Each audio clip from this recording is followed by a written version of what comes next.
Dodgy real estate practices cost Australians thousands, even in a seller's market. Australia is firmly in a seller's market. In many suburbs, properties sell within days. Demand is strong, stock is tight, and agents like to say, "You can't go wrong right now." That line is dangerous. Because when everything sells, the difference between a competent process and a lazy one becomes invisible.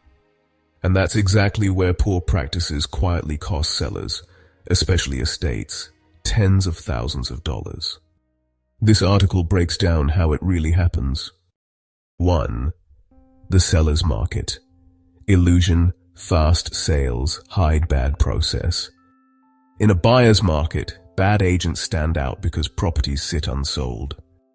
In a seller's market, bad agents disappear into the noise because properties sell regardless. A fast sale is no longer proof of skill. It simply means demand exists. The real question is not how fast a property sold, but how much pressure was created during the sale. Pressure is what drives price. Pressure requires work. And work is where many processes quietly fail. 2. Overpromising to win the listing, then rewriting reality. A common tactic to secure a listing is promising non-practical figures. Sellers here, "We can get you well above what you're asking for." How much? There's strong buyer appetite. "We can get you way above what you're asking for, like 20K or 30K. These statements are rarely challenged because they sound confident and optimistic. The seller signs the agency agreement believing the agent will fight for that number. Once the agreement is signed, the incentives flip. Now the agent's priority becomes closing the deal, minimizing time on market, avoiding additional work, reducing complexity. The narrative quietly changes to, "The market isn't as hot as it looks. This offer is actually solid. You don't want to scare buyers off."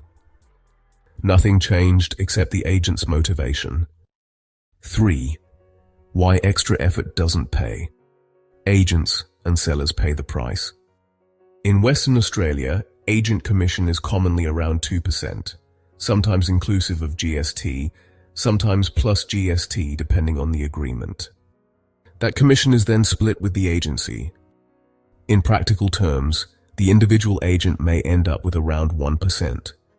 Now consider what happens when extra effort could add $10,000 to the sale price. For the seller, that $10,000 matters. For the agent, the personal gain may be roughly $100. To earn that $100, the agent may need to organize another open home, travel to and from the property, manage additional buyer inquiries, handle more negotiation, delay deal certainty, increase admin and emotional labor. For many agents, the calculation is simple. It's not worth it. So instead of creating competition, they aim for acceptance. 4. The second open home that never happens. In a strong seller's market, a second open home is often the difference between a good result and a great one. A second open home captures buyers who missed the first, forces hesitant buyers to act, creates visible competition, increases emotional commitment, strengthens the seller's negotiating position. Yet sellers are often told, "We already have a good offer. There's no need to risk it. This is a clean deal. Let's not overcomplicate things." Translation: the agent does not want the extra work. This is where sellers quietly lose leverage. 5. Buyer manipulation tactics that also damage seller outcomes. The same agents who avoid effort often replace it with pressure tactics, especially on buyers. These behaviors don't help sellers. They simply accelerate closure. Common examples include false cash buyer narratives. Agents hint at lots of cash offers to lure naive buyers when most buyers are on finance. The goal is urgency, not accuracy. Isolation pressure. Telling a buyer, "You're the only serious one," or "You're the only cash buyer," creates artificial scarcity and emotional pressure. Improper price signaling, saying, "Someone offered 1 million, can you beat it?" Under OA terms pressures buyers while avoiding accountability. Even if phrased vaguely, the intent is to extract a higher bid without transparency. Unexplained special clauses. Contracts sometimes include clauses that are not clearly explained to buyers or sellers. These clauses often exist to make the transaction easier for the agent, not safer for the parties. These tactics prioritize speed and control, not value. 6. How sellers get pressured into convenience. On the seller side, pressure is framed as advice. "This is a strong offer. Take it.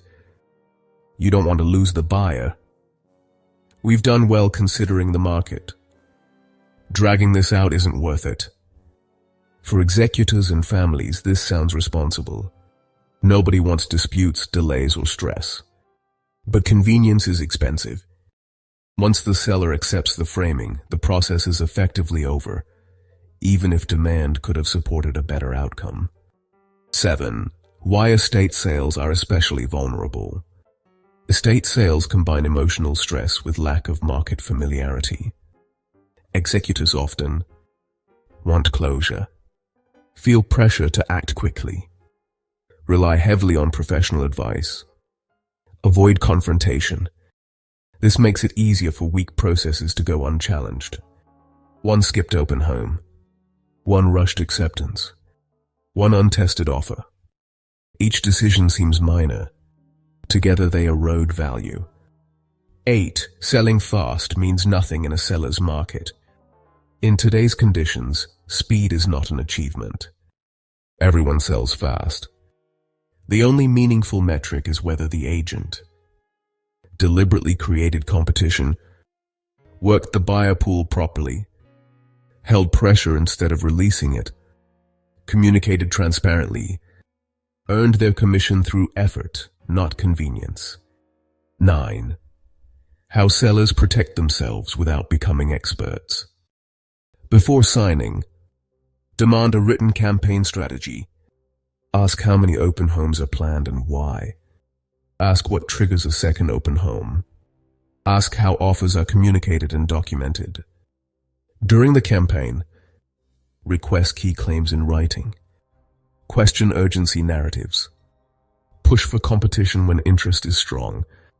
Remember that you control acceptance, not the agent. Most importantly, choose the right agent. Not the smoothest one, the one who understands incentives and is willing to work despite them. Final thought. In a seller's market, property will sell. The real risk is not failure, it's leakage. Leakage caused by shortcuts, incentives, and silence. Selling property isn't hard right now. Selling it properly still is.